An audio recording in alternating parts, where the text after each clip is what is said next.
বাংলাদেশের প্রধান উপদেষ্টা ডক্টর মোহাম্মদ ইউনূস চীন সফরে গিয়েছেন।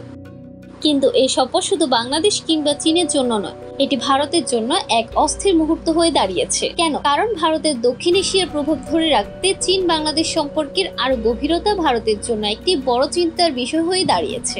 চীন, যার সাথে ভারতের সম্পর্ক ক্রমশ উত্তেজনাপূর্ণ, এবার বাংলাদেশের নতুন মৃত্যু পেতে যাচ্ছে। ডক্টর ইউনূসের চীন সফর সে মঞ্চে উঠে এসেছে যেখানে বাংলাদেশ ও চীনের একাধিক বাণিজ্যিক এবং কৌশলগত বিষয়ে আলোচনা করতে যাচ্ছে। প্রধান উপদেষ্টা ডক্টর ইউনূসের নেতৃত্বে বাংলাদেশের চীনকে এক নতুন অর্থনৈতিক শক্তি হিসেবে গ্রহণ করার সিদ্ধান্ত ভারতের জন্য একটি বড় ইঙ্গিত।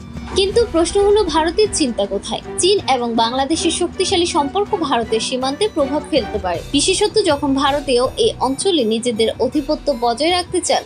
চীনের কাছে বাংলাদেশের নতুন সুযোগ ও বিনিয়োগের বিষয়টি ভারতের স্বার্থের বিপরীতে যেতে পারে।